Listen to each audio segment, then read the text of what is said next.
நண்பர்களே, உங்கள் அனைவருக்கும் எனது மாலை வணக்கம். இது உங்கள் இயற்கை மருத்துவம் அலைவரிசை. நண்பர்களே, நம்மளுடைய இயற்கை மருத்துவம் அலைவரிசையில் நம்ம இன்றைக்கி பார்க்கக்கூடிய ஒரு ஆரோக்கியமான தலைப்பு என்னென்னு பார்த்தீங்கன்னா, சிறுபயிறு உணவில் ஏன் அப்படிங்கிற மாதிரி ஒரு கேள்வியோட ஒரு தலைப்பாக நம்ம கொடுத்துருக்குறோம். சிறுபயிறு அல்லது பச்சை பயிறு அப்படின்னு சொன்னால் நம்ம எல்லாருக்குமே தெரியும். இன்றைக்கி நம்ம கடையில் வாங்கிக்கிட்டு இருக்கிறது தான். இதில் இன்றைக்கி நிறைய விதமான உணவுகள் செய்கிறாங்க. அதோடைய மருத்துவ குணங்களும் ஓரளவு நம்ம எல்லாருக்குமே நல்லா தெரியும்.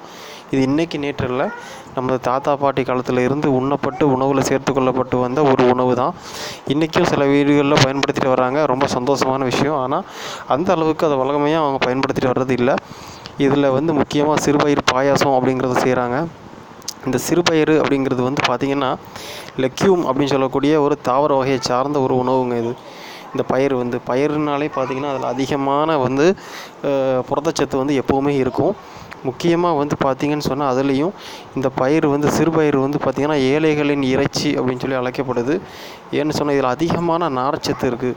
இறைச்சிகளில் இருக்கக்கூடிய புரதச்சத்துக்களை விடவும் இதில் அதிகமான புரதச்சத்து இதில் ஈஸியாக கிடைக்குதுங்க. முக்கியமாக இந்த பயிர்களெல்லாம் பார்த்திங்கன்னு சொன்னால் நம்ம அப்படியே சாப்பிட்றத விட சில வீடுகளில் உணவுகளாக என்ன செய்வாங்கன்னா, இந்த பயிர்களை போதுமான அளவு எடுத்து வீடுகளில் இருக்கக்கூடிய நபர்களுக்கு தகுந்தாற் போல் அளவு எடுத்து அதை தண்ணீரில் ஊற வச்சு அதுக்கப்புறம் காலையில் தண்ணியை வடிச்சிட்டு அதை குக்கர்லேயோ இல்லை சட்டிலேயோ போட்டு அவிச்சு அதில் தேவையான அளவு வெல்லம் கலந்து சாப்பிடுவாங்க. அந்த மாதிரி வகையான உணவுகளை சாப்பிட்றாங்க. ஆனால் இதை நம்ம பார்த்திங்கன்னு சொன்னால் இப்படி சாப்பிட்றதும் நல்ல விதத்தில் தான் உடம்புல சத்துக்கள் சேரும்.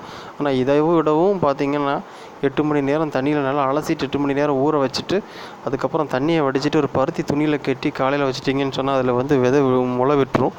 அதை எடுத்து அதை பார்த்திங்கன்னு சொன்னால் மறுபடியும் லைட்டாக கழுவுனாலும் சரி, உங்களுக்கு கழுவ தேவையில்லை.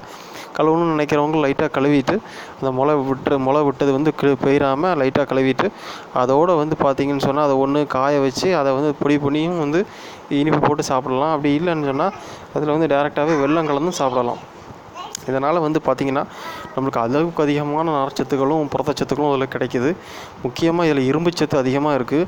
இதனால் புரோட்டீன்னு சொல்லக்கூடியதும் உடம்புக்கு தேவையான வலு பெறக்கூடிய, முக்கியமாக உடம்புல பார்த்திங்கன்னா ரொம்ப டயர்டாக இருக்கிறது, ரொம்ப புரதச்சத்து இல்லாமல் இருக்கிறாங்க, அப்புறம் வெயிட் ஏற்றணும்னு நினைக்கிறவங்க, முக்கியமாக பார்த்திங்கன்னா இந்த உடற்பயிற்சி கூடத்தை வேலை செய்கிறவங்களாம் அதிகமாக இந்த மாதிரியான பயிர் வகைகளை சாப்பிட்றதுக்கு அறிவுறுத்தப்படுறாங்க.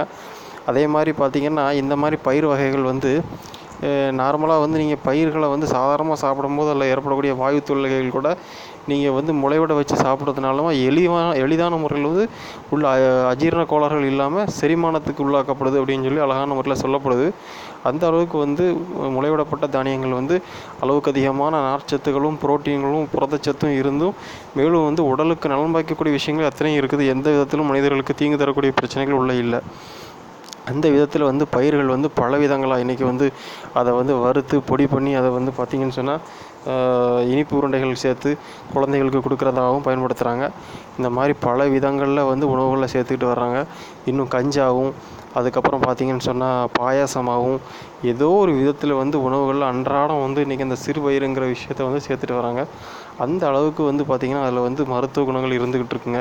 கண்டிப்பாக நம்மளோட வாழ்க்கையில் இந்த மாதிரியான விஷயங்களை தேடி தேடி நம்ம இன்றைக்கி நம்மளுடைய இயற்கை மருத்துவ வரிசையில் நம்ம போட்டுட்டு வர்றதோட காரணம் என்னென்னா, நிச்சயமாக நம்மளுடைய சேனலை பார்த்துக்கிட்டு இருக்கிற 10ல் 100ல் யாராவது ஒருத்தராவது அதை ஃபாலோ பண்ணி கண்டிப்பாக அதில் ஆரோக்கியமான ஒரு வழியில் போயிட்டு நல்லபடியாக வாழ்க்கையில் அவங்களுக்கு ஒரு ஆரோக்கியமான வாழ்க்கை அமைகிறதுக்கு இது ஒரு வழிகாட்டியாக இருக்குன்னு சொன்னால், ஒரு பானை சோத்துக்கு ஒரு சோறு பதங்கிற மாதிரி கண்டிப்பாக யாருக்காவது ஒருத்தருக்கு பயன் கிடைச்சா கூட அது நம்மளுக்கு பெரிய ஒரு சந்தோஷமான விஷயமா இருக்குங்க.